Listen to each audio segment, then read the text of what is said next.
Here we are back together again, friends, for another episode of the Juicebox Podcast.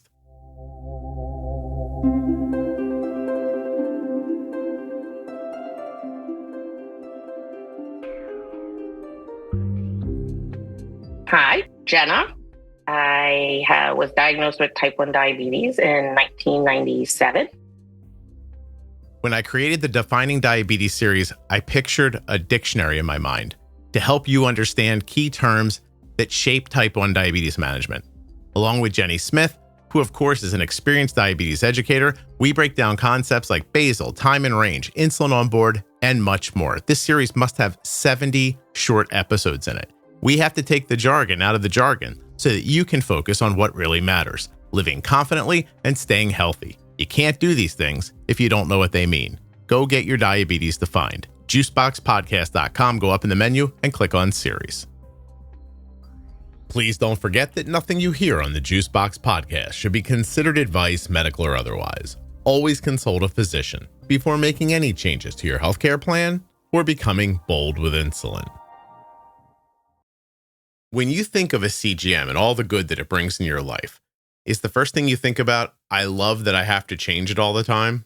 I love the warm-up period every time I have to change it. I love that when I bump into a door frame, sometimes it gets ripped off. I love that the adhesive kind of gets mushy sometimes when I sweat and falls off. No, these are not the things that you love about a CGM.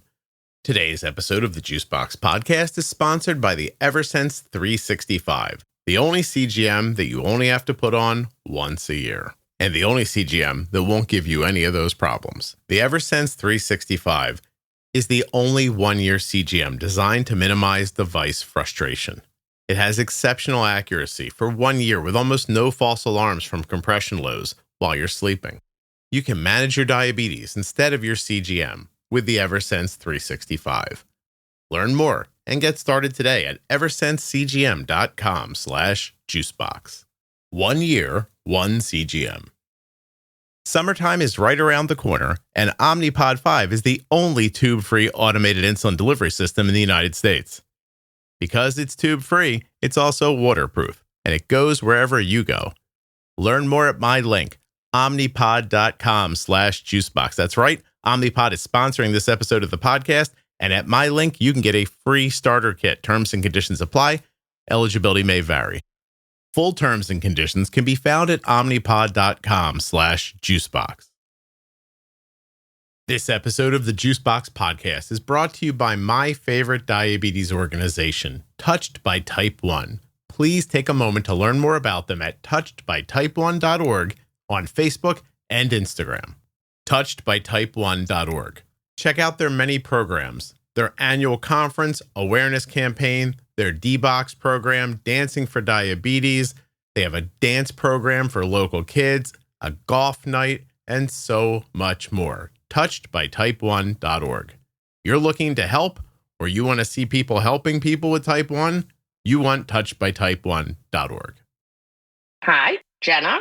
I was diagnosed with type 1 diabetes in 1997, going on 28 years. So you do the math, and that's really it. I mean, I'm not just a person with diabetes. I have a child, bonus kids, a husband, a career, a home, all the good stuff that comes along with that too. Doing a whole thing. You know, you just said something. I was diagnosed in 97. So, you know, I didn't say how old I was. I said for 27 years, you do the math. And I was like, I don't think Jenna understands how math works. Yeah. So no, I forgot the carb ratio.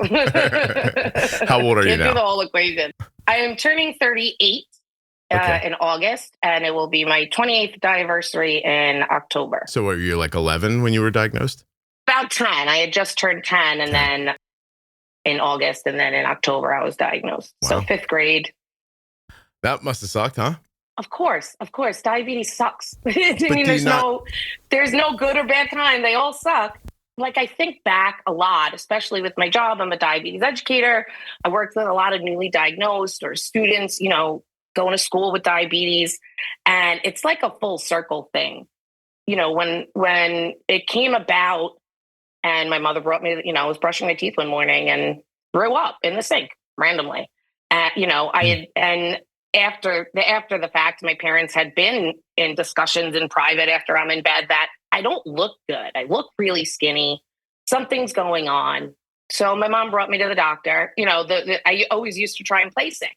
So she'd be like, well, if you're staying home, we're going to the doctor. And I'm like, okay, yes. Finally, one of you is. Yeah. And that's how she knew if I was actually sick or not. It's like, if we're going to see Dr. G, like, then she's sick.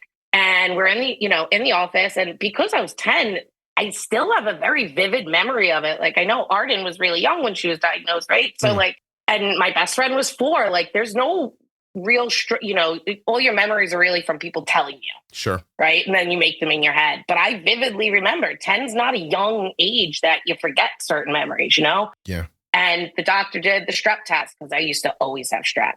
And, that goes into is that why the autoimmune? But whatever. There was nothing. Everything seemed fine. Mm-hmm. And they didn't do blood work in the office like that back then. But my mom all of a sudden goes, actually, she's been drinking and peeing a lot. And the pediatrician, and we had been with this doctor. I'm the youngest of 4, and my brother's 9 years older than me. So for about 20 years, my mom's been bringing all of her children to this office. And she slammed her hand down, turns around, looks at my mom, hands me a cup and says, go pee in this. And sure enough, ketones, dipstick said over 500, over 600. And she's like, comes back, tells my mom. And she's like, do you know what that means? And I'm like, well, am I going to die? And she was like, well, if you manage it, because you can, you'll be fine. You will live a long, happy life. It doesn't need to stop you. But you're not leaving the office until I get an endocrinologist on the phone. So, we're waiting for a bunch of doctors to call back. It just got really thrown into this world. And I wasn't fearful at first. And about a few months before, it was probably right before my birthday that year, my father's sister, my aunt, her husband and her 2 kids were visiting from Florida, and he had type 1 diabetes. So not a familial bloodline relation, and I remember him sitting in my kitchen and taking a shot. And I'm like, wow, like that's crazy. I could never do that if I had to give myself shots all day, every day. Like I would never be able to do that. And he looked up at me and was like, if you had to, you would. And he was right. Kind of like a self-fulfilling prophecy. Yeah. I don't know. Did you start with MDI back then? It was NPH and regular, twice a day, don't eat sugar. That's it. That was it. All the marching Check your orders. sugar before meals or if you feel sick. If you don't feel right. Do you remember how long you managed that way? Probably till about 12 or 13. So I started that way. That was 10. I went to diabetes camp, I think when I was turning 12. Okay. I went to Camp Jenna. Love that place. Met my bestie there still. So 20 something years later, we still are, in each other's lives. Wow. Very much so. And saw some kid at camp with a Medtronic 507C. And I got home and was like, we're getting me a pump. So I didn't even go to pens until after my first pump experience. I was syringes with 2 insulins and then carb counting. Right to it. Oh, wow. Look Yeah. at that. I heard you're in New York there for the first time. Oh, yeah. Brooklyn, born and raised. You said Saul, and I was like, oh, okay. Yeah, that happens. That's okay. Let me kind of dig through a little bit. So when you were doing the regular NPH, was your mom involved? Like, because it sounds like you're the youngest and I am. Her 3 other ones are much older. Like, were you the oh, she'll be okay, I don't really need to do much baby that turned into, wow, this kid needs a lot? No. Because, so I have a sister 2 years older than me, sister 6 years older than me, and my brother's 9 years older than me. So it wasn't a huge gap, but I was resilient because of being the youngest of 4. I know. Back in the day, there was, your siblings watched you and it was okay. And you wanted to run around and tag along after them. But I think when I was so crazy enough, the endocrinologist calls back. We set an appointment for, either the next day, it might've been a Friday, within the next few days with the explicit instructions. If she starts vomiting again or at all, go right to the ER. Okay, cool. So we go home at the, our first endo appointment. And it was right around the same time my brother was in boot camp in the Marines. And it was literally leading up to, so I was diagnosed October 7th. And within the next few weeks, we were supposed to go to South Carolina within the next week for his graduation from boot camp. Okay. So it was like, admit her and miss our son graduating boot camp. And I wanted to go too. Me and my brother was like my idol, my big brother. And I guess, I can't remember if he did a finger stick, like he went through the whole thing, all that education. But it turned out that it was like, I guess my ketones really weren't elevated. I don't know. But he was like, all right, go on the trip. No insulin, nothing. Here's a meter, check your blood glucose. If she gets sick, bring her to the closest ER. When you get back from your trip, we'll admit her and get her on insulin. Interesting. Yeah. So, and I don't know, now it's almost 30 years ago. So I don't know what the specifics were at the time, but that's what happened. We went, took Amtrak, but it was like avoid sugar. So instead of my Snapples or my Nestea, it was Diet Nestea. Tic Tac, orange Tic Tacs, because they were carb free. Like they were sugar free. You just freaked me out. Snapple was around 28 years ago? It wasn't Snapple. It wasn't. And I in my head, I'm like, no, it was Nestea. So they had a diet lemon Nestea, like it was an iced tea. And right before diagnosis, it would be like, I would go to the corner store and get a 20-ounce soda. Right. And I'd guzzle it. And I'd fill that with iced tea, 4C mix, iced tea in the fridge, fill the bottle up with that, guzzle it. Fill up a bottle of water from the sink, guzzle it. And that's when my mom said to the doctor, that's a lot of liquid and a lot of urinating, but that was okay. Diet Nestea now. And they had, I remember it was like the long, thin bottle. And orange Tic Tacs are sugar free. So it was like all of these, the amount of orange Tic Tacs I ate in that first year of diagnosis, because it was like just free. Sugar free. Because again, we weren't counting carbs. It was just sugar free. Couldn't have sugar. That was your sweet thing that didn't hit your blood sugar too much. Yeah. Yes. And it probably was, because I think it's 1 carb per Tic Tac, and how many in there? It probably was. I know, right? You're like, there's only 1 carb in each of these. I'll just eat all 55 of them. But we weren't even counting carbs. It said no sugar on it. It said, or 0 or whatever it was. It was, sugar free. Labeled that way. We know better now. Yeah, no that kidding. It's probably still going to have an effect aside from whatever crap is in it. Right. So we go to the graduation. We get, luckily, no incidences of vomiting or needing to go to the ER.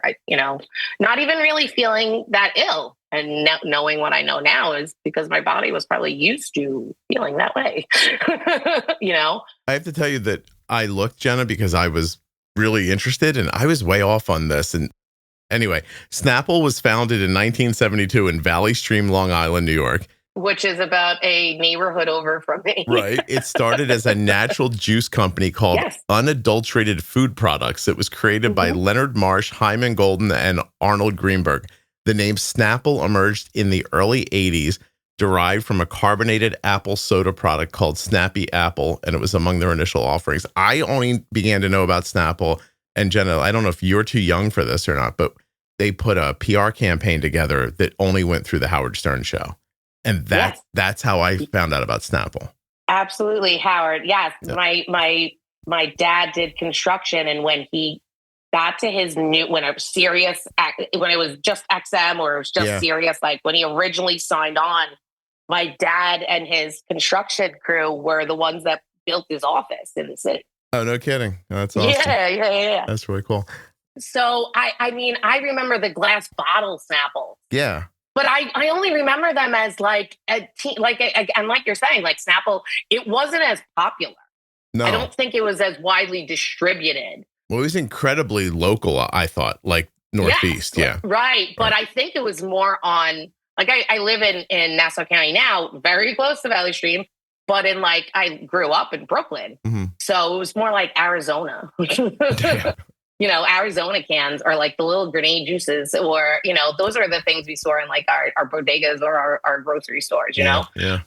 But then Snapple came out and it was all glass bottles. So it was really one of the only options other than Martin's apple juice, Martinelli's that came out, that had glass bottles. Yeah. Do you remember feeling if it was in a glass bottle, it was somehow healthier or better? Yes. Yeah. It was all natural. And it was because it's not plastic. And that's before, but you're drinking through a plastic straw. Yeah. But I used to love hitting the bottom of the bottle because it used to do that snap. Mm-hmm. Oh, yeah. But if you snap the top, you potentially could blow out the bottom of the glass bottle. All I know is that Snapple doesn't taste the way it used to taste. Not in a plastic bottle. No. I agree with you 100%. And my go-to, my guilty pleasure, because I try to stay away from the aspartame, but I'm not trying that hard because I want to enjoy things and that tastes good. Yeah. So I'm but Diet Peach Snapple is my guilty pleasure. And in my brain, it's healthier than Diet Coke. So tell me a little bit. It's healthier than Diet Coke. After the... I want to know about management when you were younger. Was your mom involved? Were you just doing it yourself? Today's episode is brought to you by Omnipod. It might sound crazy to say, but summertime is right around the corner. That means more swimming, sports, activities, vacations. And you know what's a great feeling? Being able to stay connected to automated insulin delivery while doing it all. Omnipod 5 is the only tube-free automated insulin delivery system in the US. And because it's tube-free and waterproof, it goes everywhere you do. In the pool, in the ocean, or on the soccer field. Unlike traditional insulin pumps, you never have to disconnect from Omnipod 5 for daily activities, which means you never have to take a break from automated insulin delivery. Ready to go tube-free? Request your free Omnipod 5 starter kit today at omnipod.com/juicebox. Terms and conditions apply. Eligibility may vary. Full terms and conditions can be found at omnipod.com/juicebox. Type that link into your browser or go to juiceboxpodcast.com and click on the image of Omnipod right at the bottom. There's also a link right in the show notes of your podcast player. When you think of a CGM and all the good that it brings in your life, is the first thing you think about, I love that I have to change it all the time. I love the warm-up period every time I have to change it. I love that when I bump into a door frame, sometimes it gets ripped off. I love that the adhesive kind of gets mushy sometimes when I sweat and falls off. No, these are not the things that you love about a CGM. Today's episode of the Juicebox Podcast is sponsored by the Eversense 365, the only CGM that you only have to put on once a year. And the only CGM that won't give you any of those problems. The Eversense 365 is the only one-year CGM designed to minimize device frustration. It has exceptional accuracy for 1 year with almost no false alarms from compression lows while you're sleeping. You can manage your diabetes instead of your CGM with the Eversense 365. Learn more and get started today at eversensecgm.com/juicebox. 1 year, one CGM. So when we got back and we were admitted, I had this wonderful diabetes educator, a nurse educator. It was probably day 4 or 5. And my parents had given me, the shots now. And I was finger sticking like a pro. After the first time they did it to me, I was like, can I do that? I want to try. A very well, okay, I could do that. That seems simple enough. But I hadn't given my own injection. So we're nearing the end of the week. I want to go home. I'm done now. Get me out of here. And the diabetes educator was like, well, I haven't watched you give your own shot yet. Oh. And I was like, well, what do you mean? She's like, your mom and dad aren't always going to be there with you. What if you want to go to a friend's house? What if you want to go, you have to be able to do it too. And I was like, and then I could go home. She's like, yeah. I'm like, give me the syringe and the vial. I didn't know that's what we were waiting for. I would have done this. Yeah. I'm like, I didn't know that was it. I could have been home 3 days. And, clear to cloudy always. Put the air in the NPH first, put the air in the regular, flip it, pull up the regular, then pull up the NPH, and gave myself the injection and did the line, drew it up, the plunger and everything. It was more so like my mom would give me the shot if I wanted to use my arm, because I hadn't figured that technique out yet on how to inject myself in my arm. And then the first few months, she was definitely double checking my syringe. I'd pull up the regular. She'd make sure I pulled it to 6 and, math. So if I need 10 regular, the total's got to be 10 MPH, the total's got to be 16. And she would double check that. I remember walking into the living room being like, can I check my sugar? And they're like, well, do you feel off? It was after dinner. And I'm like, nah, I just want to know what it is. Because it was cool. That was cool to me. I can take my blood and figure out my blood sugar level. Like, that was just awesome to me. And Oh, my no family kidding. still teases me. I'm like the nerdiest. A new meter comes out, a new pump, a new sensor, new apps. Like, I'm a tech nerd when it comes to diabetes management. I'm like, if this is my silver lining, leave me alone. Yeah. If this makes the decisions less and easier, I'll take it. Was that a thing like that you would have been interested in? Like, I mean, is that how your mind worked as a kid? Like, you were like, oh, look at this. Like, the blood inside of me tells a thing. That's awesome. I used to take apart like the TV remote controls just Okay. to see what was inside. Could never get them to back together and work. Used to try like anything I could take apart, I would. Mm-hmm. So yes, very interested in things like that. And I come from a long line of nurses. So even before I was diagnosed, like I was pretty certain that I wanted to be a nurse. Mm-hmm. And then after being diagnosed and returning to school with that, I saw the school nurse every day. Yeah. So, but, like, yeah, the tech thing, the interested thing, this is cool. Yeah, I was that, I wasn't like, yeah, I had my Barbies and stuff like that, but I was like in the dirt, digging up, worms or getting dirty, like just always Figuring trying things to out. figure something out. Yeah, something cool that would work. So you get done high school, you go off to college? I went off to college. I dormed first. So my high school, I didn't go through my like burnout denial until college, really. Okay. Like I made it through high school. And it's funny, like going through like the way that diabetes is managed in school settings now is so wonderfully different than it was then. Mm-hmm. I couldn't finger stick in the classroom, even though I was independent in blood glucose monitoring from day one. Yeah. I knew what to do based on the number. I knew how to get that. Like there was never a question about my skill level there, but I couldn't do it in the classroom because it's sharps. Okay. Couldn't eat in the classroom. I needed, because of MPH and regular, I couldn't wait to have, I'm taking it at 8 o'clock in the morning, 7:30 in the morning. I got to eat by like 10, 11. Lunch wasn't until 1. But I couldn't eat a half a sandwich in social studies. I had to go and eat in the dean's office for 15 minutes and miss that part of that class. Right. Though, like, I don't know. Like, I feel like we're arguing something that's probably over already if we talk about this. Absolutely had a lawsuit back in the day. I could have absolutely. It's just like common sense. Like couldn't somebody like pull someone aside and go, listen, why is she missing class? Because she has to eat a half a sandwich. Like, just let her eat it. Why is she leaving for this and that? Like, I know it's so much different now, but. Well, don't get me wrong. I pulled the diabetes card a few times. Yeah, you're like, I got to live with it. I might as well use the card every once in a while. I'm dizzy. I got to go. Yeah, I don't feel good. I was the first student diagnosed in the school. Like diabetes was known and it was in some schools, but I was the first one in that school to have ever been in that school with diabetes. And the policies at that time and even state laws at that time, like even non-licensed personnel couldn't administer glucagon. Yeah. Only nurses could. Like, so it was laws that have changed since that are really in regards to that too. And I think it was more so like, because I had to finger stick before I ate. So either way, I had to miss 5 minutes of that class. Yeah. Because I wasn't allowed to do that in the classroom. So instead of and this was middle school, instead of walking downstairs to the nurse, my dean, who was literally right up the hall from my classroom, would let me eat during that time period. He made sure that was his office hours, Monday through Friday, so that I could be there during that period. So there were accommodations made.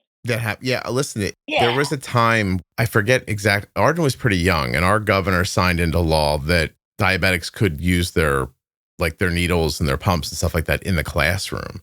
And they could test in the classroom. I'm forgetting the exact details around this, but it was a big deal for us. Like, those of you who are listening who are like, oh my God, like I fell in love with this podcast on episode 4 when he's talking about how he's texting with his daughter, like that actually came to be because they changed the law. And it was all of a sudden possible. I wish I remembered when that was. I remember thinking, like, I can't believe this is such a big deal in our lives. But it was huge. So. But you also have to remember, when I was first diagnosed in those first 2 years, really, so figure 5th and 6th grade, I wasn't even on insulin in school. Oh, it was just blood glucose monitoring. I did it in the morning before school and I did it before dinner. It was 2 shots a day. And I have a few students that are like that, whether it's they're just starting out, so they're only on a long acting, newly diagnosed, things like that. And as they progress, but I think everyone was just scared. But I will say this, and why my life changed, I didn't just want to be a nurse anymore. I wanted to be a school nurse. Is when I was out that week, being admitted and learning what my life would be like, my school nurse, without any, didn't ask mom, which I think now I'm like, some parents would lose it because of HIPAA and privacy and this and that. She bought the Bringing Diabetes to School, book and read it to my 5th grade class. To try to bring everybody up to speed on what was happening to you? Yeah. Like, why isn't Jenna here for a week? And I got back and I had, or maybe they brought it to me in the hospital, but I think it was when I got back, they would like the door of the classroom was decorated, welcome back. And all the kids and, all my classmates had like written notes and they were like on the classroom door. And, I had my select few friends who would walk me down to the nurse. If I was low, what were they going to do if I passed out? Like there weren't paraprofessionals. I remember it was like parents on the PTA that volunteered to like do like hallway duty, there wasn't paras that would have been assigned to me. So I had an adult escort if need be. Yeah. It was students. What would they do? They'd be like, they'd run and get help. Would they though? Or would they sit there and scream? Like I had some really great friends growing up at that time period. And I feel like it made such a difference that I didn't have to go in and explain it myself. Okay. They had the basics. So they had questions and I pretty much knew most of the answers, pretty basic questions. We were 10. Mm-hmm. We're not going into the biology and science of it, just the pancreas, this, that, basics. But they already have those answers. And what my normal day in school might look like. Yeah. Because the nurse took it upon herself to teach them and educate them. Right. And it wasn't until years later, and now I was a school nurse, and now I have my position I have, that I'm like, that was amazing. It was a big deal for you. But not until years later, reflecting back on. Okay. Jen, I'm amused that you think that your little cadre of friends who was, surrounding you in the hallway probably look like a Sopranos. You guys walk into the nurse's office. You know what's hilarious? Yes. Wait, I just like that you think that if you passed out, they would have stood around you like Stand By Me, just staring at the body going like, I don't know what to do. No, they wouldn't have. They wouldn't have. But in certain grade levels, the ones that I would pick to escort me to the nurse would. I knew what I was doing. Yeah. I knew which kids in the class wouldn't know what to do and would absolutely panic. But like I had my select few, buddies that walked me down. Was that like a power move? Like you could, absolutely. Yeah, you could choose kids who could leave class, right? Absolutely. And it was like, Jenna, can I call you the nurse today? I'm like, I don't know. You kind of pissed me off yesterday. No, it was usually my best friend at the time, Jessica. And even after, like, over the next few years, like, that was the only place I was allowed to sleep over. At her house. Yeah. And it was, 15 minutes away from my house. Like, my mother could easily get there in a blink of an eye. And at that point in time, my mother did trust me to draw up, my insulin and administer it and make sure I ate. And she trusted Jessica's mom. She trusted her. How about once you got the pump on, was it the same or did you have problems? Oh my goodness. I went nuts. My uncle was like, even at one point was like, you're an addict. I'm like, what do you mean? He's like, just eat whatever you want. Pump yourself up. Like we had it not like that. It wasn't in a bad way. It was more because I was just eating everything. I'd eat a donut, dose for the donut. I did it. I wasn't doing it the right way. I thought in my head, I can do that now because I'll just give myself more insulin. I can do that. You can manage that way. It's not the best way for anybody. Nobody should eat a dozen donuts, whether they have diabetes or not. Yeah. It just wasn't healthy. Even if I didn't have diabetes, I see what you're saying. Way I was eating, I see what you're saying. So you got into that situation. This is pretty common. Like, it's like, well, I figured out, even though you probably didn't exactly figure out how to bolus for it, but it felt like it, right? Like you were like, I know what to do. Like, it's no more needles. Like, the freedom of needles is gone. So all I have to do is I want to eat. I push the button and that's it. It's all good. Like, see how easy? It was a little bit harder than that because back in the day, we didn't have all this brain in our pump. It gave you your basal and you had to calculate your correction if needed and your carb coverage, total it, and then tell the pump. Okay. So it didn't do the math for you. No, but it gave you the feeling that it was free and easy, right? Yes, it was. Yeah. I didn't have to draw up a syringe because remember, I didn't even really know about pens yet because I went right from syringes to a pump. Mm-hmm. So like I wasn't as familiar with, I could have done the same thing with a long acting and a short acting. Yeah. I had really only been introduced to this rapid acting now. I had the intermediate and the short. Now this is a rapid acting insulin. Works right away, which no, it doesn't. Maybe not. It just works a lot faster than that regular NPH did. That's all. Right. I wasn't forced to eat anymore. So like Saturday mornings when my parents used to wake me up to take my insulin and I had to eat at least 2 hours later. Right. And that didn't have to happen. I could sleep in on a Saturday morning. Pretty awesome. So what were your A1Cs like on that pump? Do you remember? I cannot remember for the life of me. Do you remember overall, like what the vibe was around your general health? Did people feel like we're doing a good job? Did they feel like we're not? Like, was there always a panic in one way or the other?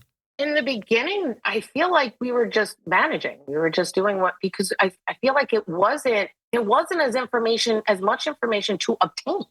Mm-hmm. Like I didn't have a sensor. Yeah. So I only knew what my blood glucose was, when I checked it, 4 or 5 times a day. Diabetes was more like the instructions you get now for taking a pill. Like somebody told you, like, take it at breakfast and at dinner and make sure you don't take it with this. And you just did that. And you're like, that's it. I'm doing it. There's no real bigger thoughts about like, I wonder if this is going well or not, because you're not seeing data frequently enough to make any sense of it to begin with. That's how I remember it. Okay. I have no idea how it was for my parents and my older siblings. Mm-hmm. I'm sure they probably panicked a hell of a lot more than I did. Yeah. But like, I also vividly remember like ordering, dinner from one of the restaurants and covering for it. And this was later on when I did switch back to, I wanted to be off a pump. I wanted to try, Lantus. I think Lantus had like just come out. There was probably another one or whatever, but it was a new long-acting insulin. And I was like, I want to try that. And my doctor was like, okay, well, here's the thing. And he was amazing, even about A1C after he's like, an A1C is just an average. You can have great numbers for like 2.5 months and then be sick for a week and a half. Mm-hmm. And it's going to skew your A1C. And this is even pre-sensors, like, and I used to fill in my logbook on the way to the doctor and make up numbers and, because I wasn't always checking. But, and then like, even when I wanted to get off the pump and I was like, I remember I was one of his first patients to get on a pump, mm-hmm. And I pushed for it. My mother, and he was the same way. He was like, it's your diabetes. At the end of the day, you go home with it. Right? Yeah. As long as you manage the way we plan to manage, as long as you're doing the thing, taking the insulin, eating counting the carbs, taking the insulin, I'll help you manage any way you want. But you got to do the work too. Mm-hmm. Like, we're not going to switch you back to pens and then you're not going to take them. You have to inject yourself each time. That was the big concern? Because I was probably around 15. Okay. 16. So that's the age group, I was in that age group where the burnout and the denial or the ignoring can occur. Mm-hmm. Puberty and hormones and this, that, and the other thing. Did it happen? Because you said you burned out at some point, but when was it? Not till like college. No, I did all the things. I mean, there were times I'm sure that I didn't check my finger stick as much as I should have, mm-hmm. And having the experience professionally now that I do, I'm like, we're so lucky you didn't die so many times. You think so? Like because there could have been times I was like low and covering for a meal and gave myself more insulin. There were times I would give myself insulin without knowing what my blood glucose is. Mm-hmm. I feel high. I'll give myself like a unit. Okay. No blog or something. There were a lot of risky things that I could have potentially went very, very badly. And I'm very glad they did it. And even now, meeting with the students in that age group that I do, and I'm like, listen, all these things you think you're making up, like ways to manage this, I did them. They don't work. Yeah. I went through that. It's not good. It's actually a little bit easier to pay a little bit of attention. Yeah. No, I know. Ignore it completely. Did you ever have like an emergent situation during that time?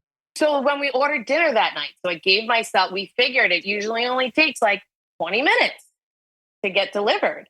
And so I'm like, all right, I'll take it now, give it a little bit of time. I think my sugar was probably high and we were ordering like pasta and pizza and stuff, Mm-hmm. And I gave myself my insulin and the delivery wound up taking like an hour and a half.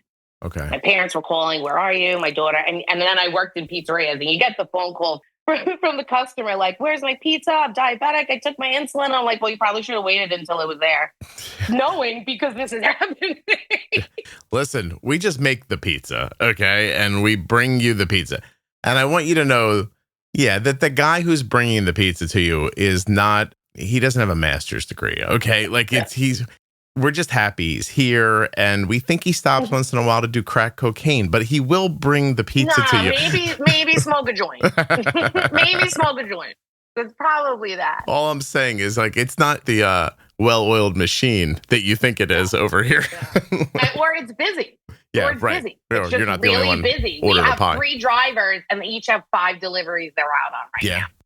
And the 4th guy that's supposed to come in, his tire blew. So, like, my husband owns a pizzeria, so I know both sides as being a customer and that. You know? It's not easy. But I remember my parents, like, calling them, like, where is it? Where is it? And I vividly remember, like, sliding down the doorway between my mom's hallway and the kitchen, like, because they kept trying, like, Jenna, just eat, like, a little something. And I'm like, no, I want to wait for dinner. Like, I was so psyched for, like, my spaghetti and meatballs, whatever. Mm-hmm. And I remember, like, sliding down the wall and then nothing. I don't remember between that and, like, sitting at the table eating. Okay. I didn't pass out. I didn't lose consciousness, but I blacked out. Yeah. Because I don't remember. The next parts could just be it being retold to me that I remember. Mm-hmm. You know, like, I remember, but they had given me juice. I drank it. I sat at the table and they were like, you know, blank eyes. Like, my eyes just were not focused, Sure. Could not focus on one thing, slurring words, sounded like a little drunk person, you know, and at 11 years old, however, you know, I was at the time, I was like I wasn't normal. Nothing was wrong. And I think that was the first really low that probably scared the shit out of my family. How about you? Did it scare you, or do you not have enough recollection of it to be scared? I was like, oh, all right, I got food now. Yeah. I was very, like, it blew until I became, like, a nurse and started this, you know, being more involved in diabetes management. I feel like there's days that I want to put my pump through a wall. Like, I'm done. I want to rip everything off my body. I want to ignore it. But for the most part, it's more, I kind of like, if I just pay the attention, it's stressful and annoying and a pain in the ass, but, like, I feel better when I do that. Right. A little bit of work up front saves a lot of problem on the back end. But so I made it through high school, and, like, high school, I think I was both on pens and pumps through those 4 years. And, like, the nurse was right off the cafeteria. And I probably used my diabetes card then more than any other time in my schooling, just to, like, get out of class. Like, I'm not feeling good, you know, and I'd go to the school nurse, who was another wonderful school nurse. But, I wasn't supposed to be giving myself injections in the cafeteria, but I was. You were doing it. Like, I was going to the nurse when I didn't need to be per policy. You know, I would get my food and sit down, and my friends would, like, turn a little so that the cafeteria ladies, who were, like, a bunch of older Italian women cooking us meals in the kitchen. It was great. We had the best school food, the popcorn chicken, the best. And I would just inject right at the table. Yeah. Like, and it wasn't a big deal at all. Like, to anybody else around me. It was like, if anything, they were interested. It was never like anybody, you know, you can't do that here or something like that. It was never like that. No one cared but the rules. The rules cared that you were doing it, but nobody else cared. Yeah. Yeah. Yeah. Like, my friend, no one, I don't think anybody would have really been bothered by it. Yeah. When you're in college and you experience the burnout, like, are you focused on being a nurse at that point? So I was enrolled in a nursing, but it was also my first time away from home. And I didn't go far away. It was more like I could go home on the weekends and do laundry if I wanted to. Like, it was a drive. I was in the Bronx. I lived in Brooklyn. Like, it was an hour at, you know, if there was no traffic, it was 45 minutes. Okay. You know? Yeah. But I was not living in my house. Now I'm 18, away at college, and smoked a lot of weed. I drank a lot of alcohol, and I just, you know, took my Lantus. I have some insulin in me. Sometimes I gave myself, you know, boluses for eating. Did miserable, like, would miss class because of all the other extracurricular things I was doing. You know, I'm sure the diabetes played a role as well. And my GPA that first semester was like a 1.9. So in order to start nursing, you know, by junior year, you had to have a cumulative GPA of 3.0. You had to be trying. You had to be right. A 1.9 was like, I went to class. Right. But the rest of my semesters, I had 3.5, 3.6. And then come junior year, when they're like letting us know if we're going to start clinicals, I had a 2.98. And they wouldn't let me. Right. They wouldn't let me. So I wound up switching my major and I went to nursing school after getting my bachelor's. I did the opposite. I went for my bachelor's and then got my associate's in nursing. After school. That's interesting. Yeah. Well, okay. But in that college, I went into DKA quite a few times. Are you telling me that you just shot your basal and nothing else? Sometimes. It was like in my brain, that I know is incorrect. I would be like, as long as I take my Lantus every day, I'll be all right. I probably won't. Yeah, and that's where my head was. Do you have any like backward looking knowledge of like what happened? I was such a fool. It was being out of my home, wanting to just be a college kid. Okay. I will say that I did teach my roommates how to give glucagon. And we're talking conventional standard glucagon. The red box. Like if you ever can't wake me up, this is what you do. Okay. So I did do that. At 18 years old, I was teaching my other 18-year-old, 19-year-old roommates how to inject me with glucagon if they couldn't wake me up. But at the same time, weren't you high most of the time anyway? Yeah, but it wasn't finger sticking. So it was like, no idea what's it doesn't matter. So you get to college, whether it's conscious or not, your thought here is, I'm going to stop having diabetes now. Instead, I'm going to be college Jenna instead of... It was a subconscious thought. Yeah. Yeah, right. It wasn't like an active. And then I'm reflecting back on it after that I was losing weight, obviously. Yeah. And was getting complimented a lot. Okay. Like, Johnny, you look great. Yes, I'm in DKA.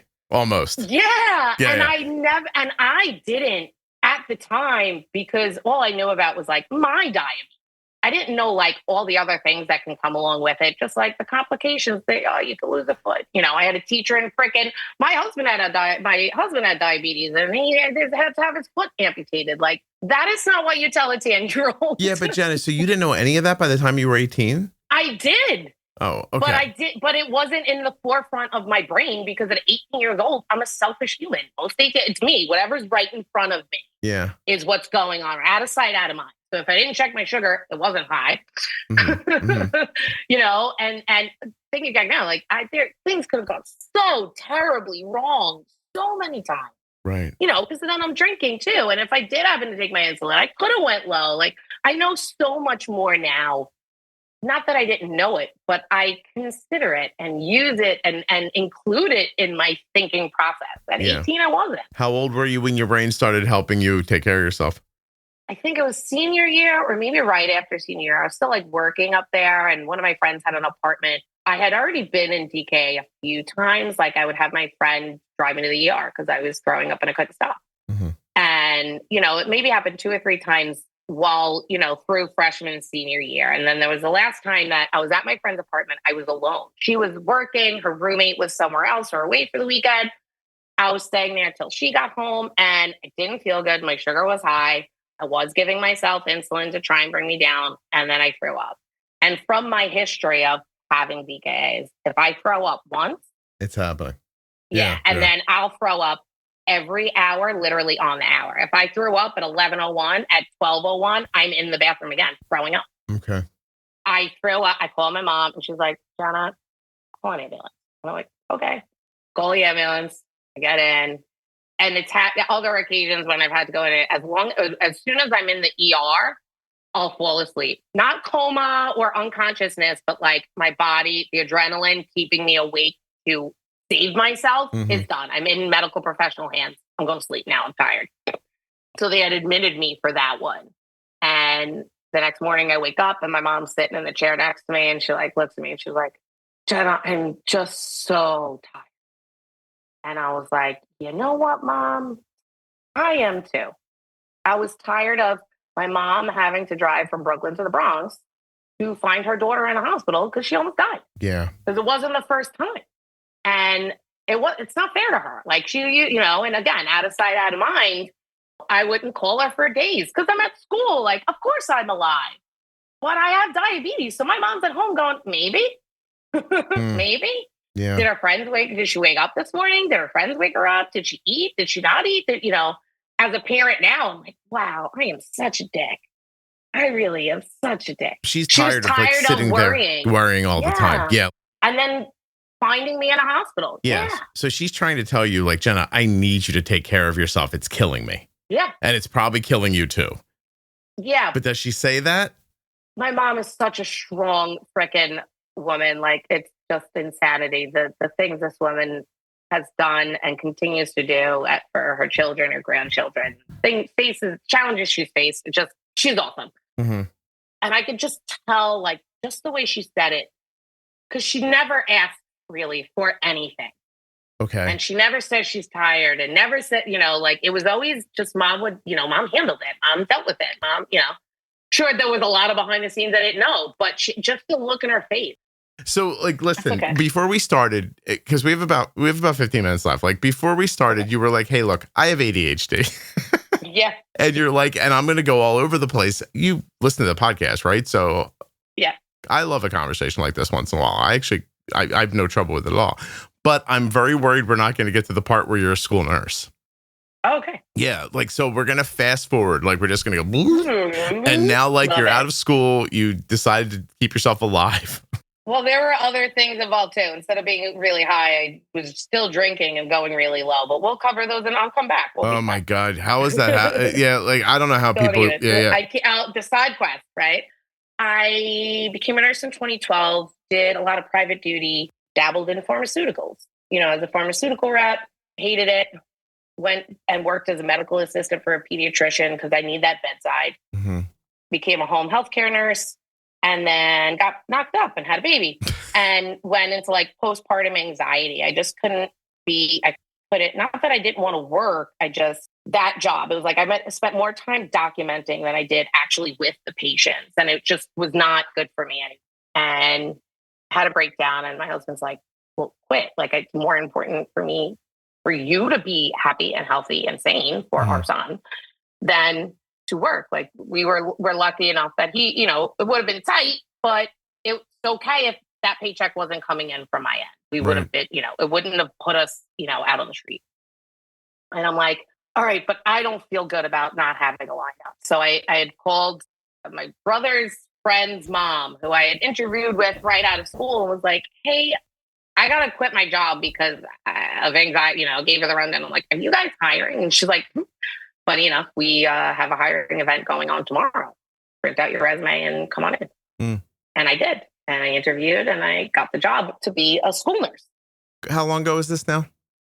2019. So I got into my assigned school in October 2019, spent 5 months, and then went home like everybody else. I'm really loving this job. I'm going to go sit in my living room now for a year and a half.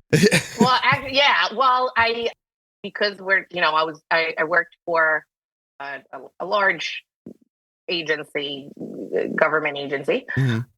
I was assigned to answer phone calls for OCM, the Office of Medical Examiners. Oh, so they found a job for you. So I was literally answering. Yeah. Awesome. Because I had put in for accommodations because at that time it was like, if you have diabetes and get COVID, you're going to die. Yeah, right. You're like, oh, I don't want that to happen. Yeah. Not, after further research, it's like, if it's uncontrolled, if it's mismanaged, you're at higher risk and, complications and things like that. But on day one, you were like, I need a job. Everyone's like, you're going to die if you have diabetes. Yeah. I need a job and I don't want to die.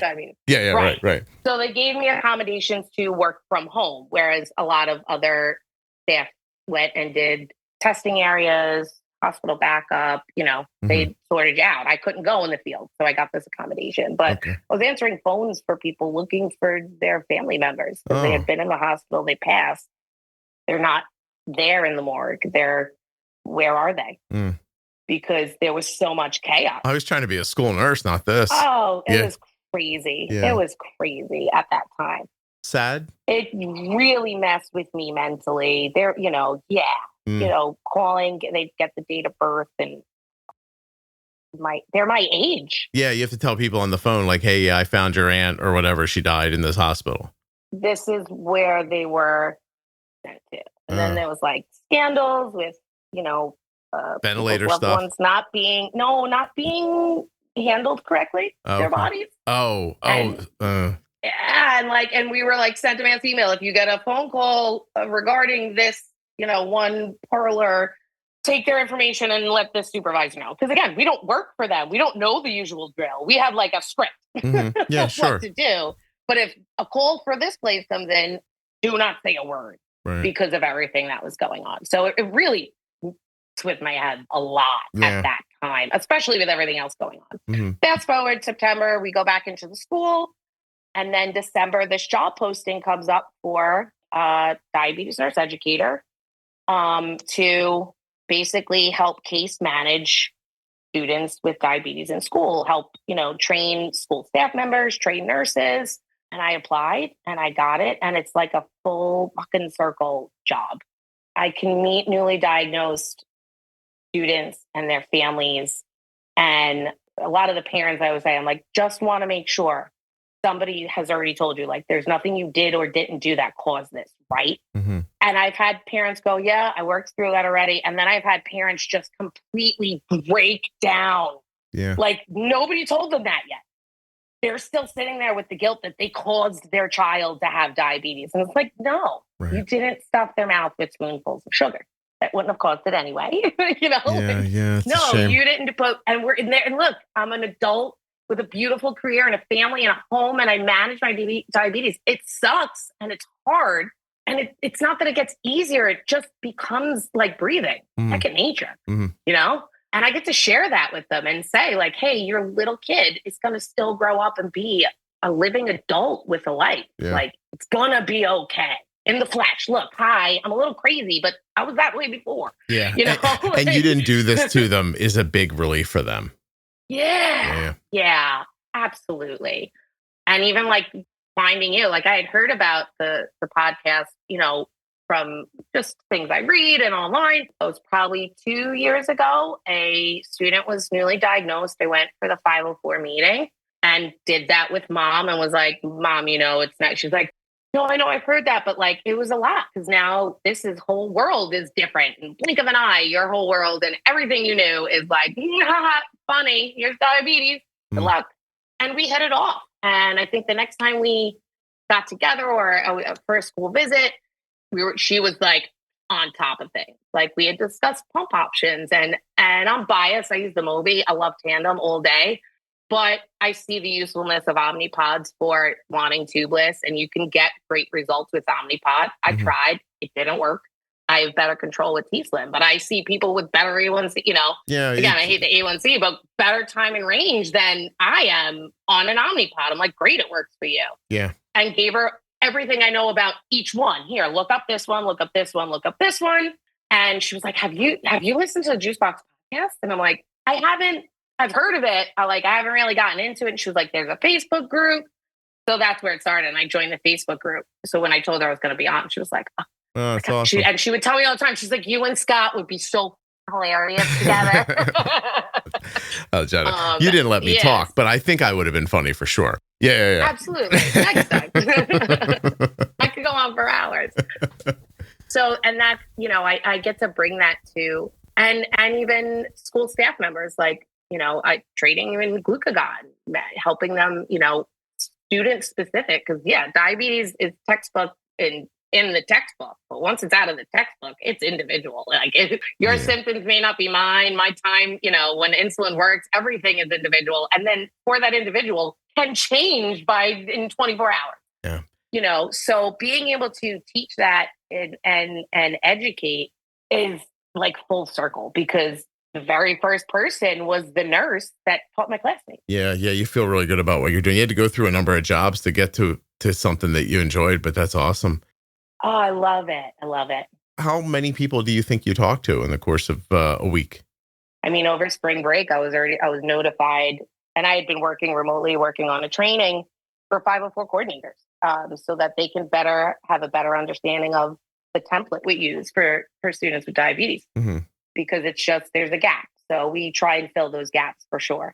I got like 2 or 3 emails of newly diagnosed in the area, in the territory they cover. Wow. And I'm like, just in this 1 week, I had 3 different notifications. And it's, there's a crazy, crazy number of newly diagnosed. But in a week, I don't know. It really does depend on the week because it's not just the students and families. It's the nurses. Oh, there's an addendum to the orders, or newly diagnosed came in. I need, this staff, 504 coordinators. I work from top to bottom. I work with providers.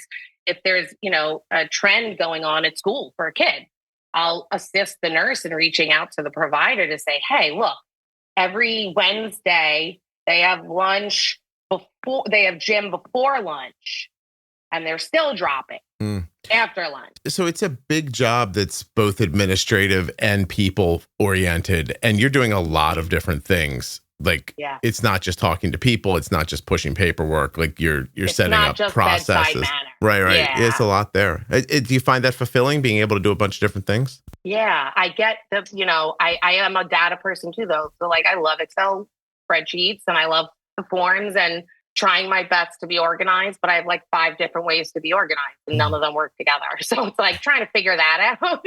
But I like that data, and I plan to go in for like a master's for the, data informatics, because I like that aspect, that tech area of it. But I still get that bedside. I still get to meet kids. I like, I'll bribe kids. They don't want to wear a sensor. And I'm like, okay, I will buy you a new phone case if you wear the sensor for 10 days or 1 month. Check it out to see how much it can help you. To see, and I'm like, and just once a month wear it, so that when you go to the doctor, they can at least see the behind the scenes. Like, it's usually for the MDI kids. Like, we got to make sure your Lantus is working. We got to make sure that your carb ratios are right. We need to see what's going on outside those finger sticks. So like, I'll pay you, just wear it for 10 days once a month, like a 10-day period once a month. Are you seeing, like, is there a big swing between kids whose families are supporting them and giving them good information and kids who aren't? And do you find yourself having to help one more than the other? Or is that? Oh, not help more. Like, there's, it's a big swing. Okay. Like bipolar, you could either be like, you have the helicopter parents where it's like, dude, you gotta stop. Take a breath. We know what we're doing here. Your kid's okay. You're like, loosen the reins a little bit. Mom, dad, like, we're good here. And then there's the parents where you can't even get them on the phone to get the parent signature so that you could actually give their kid insulin at home. Yeah, I hear you. Or the doctor saying, we can't fill out those forms because we haven't seen them in a year and a half. So those take more time and sometimes escalations, and I hate that because it sucks, for the student, for the family, but there's both sides. Both require a little bit more finesse and a different finesse. But yeah, there's a lot of underprivileged areas, and it doesn't just have to be MDI, or if they're insurance, if they're, on state insurance, sometimes it's like you have to pick this pump or this insulin or that, and they don't even know that information. Yeah. Just because you go to the doctor and you have like 30 minutes. That's all you get. When you finally talk to those parents, what's your takeaway from how it got to the point where they're not being supportive and they don't understand how important all this is? Like, I mean, I'm sure it's a lot of different ideas, but like, I'm trying to put myself in your shoes. Like, once you've met that person, because you have kids, right? Like, so you're not ignoring your children, and you know how tough diabetes is. So when you meet a person who's literally probably, hurting their own kid with their lack of whatever involvement or understanding or whatever, like, what is your finding about who they are? Do you understand what the question is? Right. Yes, I do. And you're right. It is usually like there's so many different variables depending on the situation. But when sometimes they know everything and the way that they're doing it is right and don't want to hear you. So even though it's the kids, not doing well medically, they're not talking to the doctor, everything, the answer is, I know what I'm doing, leave me alone. Right. I don't need the doctor. I only need the doctor to fill prescriptions. Well, clearly not, because your kid's last A1C was like a 9.2. No, and it's an unfair question, but like, I'm trying to figure out, working with providers, trying to meet them at their level. And I get a kick out of some, and I have to do it because like the work Jenna and outside Jenna are two very different fucking individuals. And my family are like, I usually curse like a sailor. It's been very good during this conversation. Yeah. And they're like, how do you not get fired? And I'm like, because that's work Jenna. I save all my cursing for you. Get it all out here. And that's, it's the same thing with, dealing with certain kids. You have to know your audience. Yeah. And so, if there's someone that's that narcissistic that they know everything, but their kids only had diabetes for 2 years. I'm like, I've been doing this for 20 without all the technology you have. So I might know some stuff. Do you ever have like a win? Do you ever like start with a person who's like, I know what I'm doing, you don't understand, and like, and you get them to a point where they go, oh, I didn't realize all this, and they do better? Yeah. That happens. Quite a few times. And a lot of it is, hey, listen to this episode on Juicebox. Oh, no kidding. Wow. Oh, yeah. Even for myself, like I know the pre-bolus thing. I get it. I get why pre-bolusing is important, but you made a statement in one of the pro tips, like, I want to see like Arden at like 86 or 72, like with hours down, and then let her start eating. And in my head, I'm like, so many people panic at 72. I don't, but so many people panic at 72 with an arrow down. It's like, I'm like, but you're about to eat. Yeah. You're gonna correct that. And I'm like, and I started doing that, and my time in range increased to like 90%, 95%. I'm like, I can win. Right. Yeah. And it's not, I knew the information, but I wasn't utilizing it correctly. So listening to you and Jenny talk about it. Oh, that's nice. Oh, I love knowing that. Yeah. I mean, I don't even think the number's important. Like and maybe it's hard to put into words all the time, right? But there's a place where the insulin's working at the right speed that when the food peaks, it just can't take it over. And then they just end up in like a battle and the number doesn't move. Yeah. And I see it a lot with the little kids. Like they're getting, they're newly diagnosed MDI and they're getting bolus after meals because they're picky. Mm-hmm. And I'm like, okay, I get it. But there's got to be a number where you want that correction before you feed right. them. There's got to be a small amount you can. So I'll communicate with the providers and the parents like, hey, if they're over 250 before lunch, let's at least give them the correction. How's your kid with needles? They're okay. All right. So we can give them the 2 injections. Yeah. Or at least cover. They always eat at least 10 carbs. Mm-hmm. So like, that's a good one when they're on pumps. Like, all right, do the correction. They're picky eaters, but they always eat at least this part, the fruit of the meal. They may not eat the rest, but they always, so at least cover that. Right. And then come back and get the rest for anything else they ate. But you got to have that insulin before. Like if you start eating at 250 and you're not getting your correction or carb coverage till after, like they're eating and you start rising. It's like the arrow nose and it just starts going up as soon as the food hits your mouth. They're coming back to you for that correction, that pre-meal, correction, because we'll take that pre-meal number and these carbs, and it's like the insulin's just chasing the glucose, and it's never going to catch up. Okay. And are you finding like sometimes you give somebody an episode of the podcast and they figure it out from that? I can't think of anything directly, but I'm told oh, they're great. Like that, I've listened to it. I'm like, if you're not a podcast person, because some people aren't. Like, sure, I've really only listened to the pro tips for personally, not even for like to get people out. But the Facebook group alone, the information and help and like, oh, I never thought about that it's really from helpful. Others in the group. And I'm like, that makes so much sense. Like the way that they put it, yeah. And then like to swag, like, what the hell is that? And I'm like, scientific wild guess. I'm like, that is so fucking amazing. That's what it is.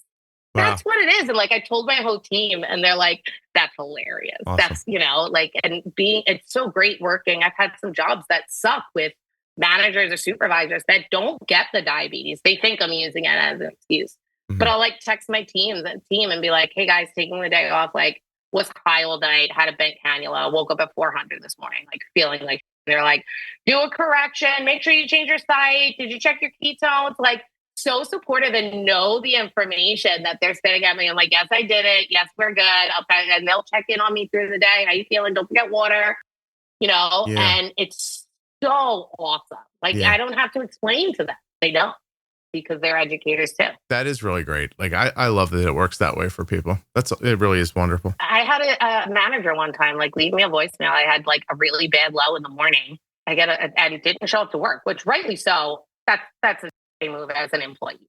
But the voicemail was like, you better get your shit together. I don't know what you think you're doing, but this isn't like, I quit like later that week, like handed in my resignation. But like, I have diabetes. Like it wasn't a norm for me to do. Right. Like instead of like, hey, checking in, you're supposed to be here. Are you okay? Yeah. Right. So it's like, you got to get your together. I was like, what? No. You should try living with this. Yeah. No kidding. Exactly. All right. Well, Jenna, listen, I should have been recording you in the beginning when you were like, I have ADHD. I'm going to jump all over the place. You did not let me down. I was going to say, so what I was going to tell you at the beginning was sometimes people say that and then that's not what happens. But you were consistent. So good for you. My brain opens like 15 tabs during a conversation. I jump between them. Does that make the job harder? Are you able to are you able to not jump around when you're talking to somebody? Or do you find that this part of your personality is something that people kind of relate well to? I tell almost everybody. Like, I get a lot of phone calls while I'm driving, like between schools. And if a nurse calls me or a parent, I'm like, yes. I'm like, I could talk right now. When we get off the phone, you got to shoot me an email. Because I'm not going to remember this. Yeah, you need something from me. Oh, yeah. I'm like, by the time I get to where I'm going, I'm totally going to forget. So shoot me that email because you're in front of a desk. And I'll send you that form when I get there. But by the time I get there, I will not remember if you don't send me that email. Out. In one ear, out the other. And everyone's like, okay. I'm like, I have ADHD. I will not remember. I'm honest with it because it's a lesser strength. It's not a flaw. It's a lesser strength. I'm constantly working on it. I interrupt people. I have trouble controlling the volume of my voice. I get really excited about certain things and hyperfixate. I know all these things and I work on them constantly, actively in my brain, like while interacting with people. And sometimes that's really hard. So I found it's easier to just be like, listen, this is how my brain works. So if I'm off track and like you need me to keep me on focus, I'm not going to get mad if you're like, hey, let's get back to that. Like, hey, we were talking about that, If people understand so that they don't, while they're talking to you, they're not always like, what is happening? Like, so they know what's going on. Oh, that's a good idea. Yeah. And it works. And if I'm having a conversation or, in a meeting, and something pops into my head, instead of blurting it out, I write it down. Mm-hmm. It's a lesser strength that I work on. It's awesome. No, listen, whatever works, right? Do you have any other autoimmune issues I meant to ask you? I don't. Okay. Well, yeah, because ADHD is an autoimmune, isn't it? It's not, but no. There's a lot of people with type 1 who tell me about it. My niece is the type 1 and also has celiac and thyroid. Your niece does? So my niece, yeah, she was diagnosed years after I was. I actually finger stuck her. Okay. Wow. And she wasn't even in DKA. Mm-hmm. But if we're done, that's okay. I could go on a whole other. But anything with your kids at all? So I have 2 bonus kids. They came fully grown. Oh, I see. They are 28 and 22. And then I have a 6.5-year-old with their dad. Okay. And so far, knock on wood, we're good. The 6.5-year-old's doing well. Yeah, I mean, he's a lunatic, but that's besides the point. He's a lunatic. I'm sure he's not a lunatic, or maybe he is. He's a space crazed lunatic. If you ask this kid anything about space, he probably knows the actual right answer. Like, he'll say things and I'll Google it. And I'm like, how did you know that? How did you know that? Yeah. And people are like, did you teach him that? I'm like, no, that, targeted screen time. Yeah. Like we go to sleep watching how the universe works on Discovery. like that's our nighttime show. That is really, really awesome. Okay. Osmosis, it just absorbs. I don't think that's what that means, but I appreciate that. All right. Listen, you were terrific. I thank you very much. I am going to say goodbye and then hold on one second for me so I can tell you a couple things. And then I'm going to spend the rest of my day making podcast stuff. But hold on one second for me, okay? Thank you again very much. You got it. It was my pleasure, Scott.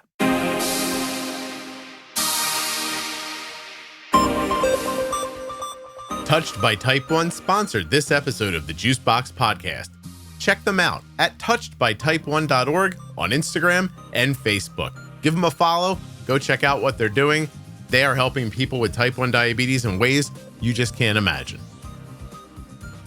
I'd like to thank the Eversense 365 for sponsoring this episode of the Juicebox Podcast and remind you that if you want the only sensor that gets inserted once a year and not every 14 days, you want the Eversense CGM. EversenseCGM.com/juicebox. 1 year, 1 CGM.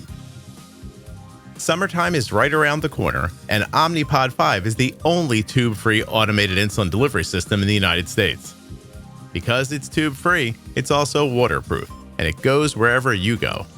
Learn more at my link, omnipod.com/juicebox. That's right. Omnipod is sponsoring this episode of the podcast. And at my link, you can get a free starter kit. Terms and conditions apply. Eligibility may vary.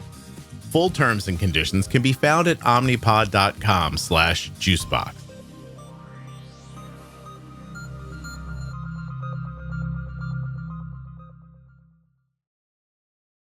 Hey, thanks for listening all the way to the end. I really appreciate your loyalty and listenership. Thank you so much for listening. I'll be back very soon with another episode of the Juicebox Podcast. If this is your first time listening to the Juicebox Podcast and you'd like to hear more, download Apple Podcasts or Spotify, really any audio app at all. Look for the Juicebox Podcast and follow or subscribe. We put out new content every day that you'll enjoy. Want to learn more about your diabetes management? Go to juiceboxpodcast.com up in the menu and look for Bold Beginnings, the Diabetes Pro Tip series, and much more. This podcast is full of collections and series of information that will help you to live better with insulin. The episode you just heard was professionally edited by Wrong Way Recording, wrongwayrecording.com.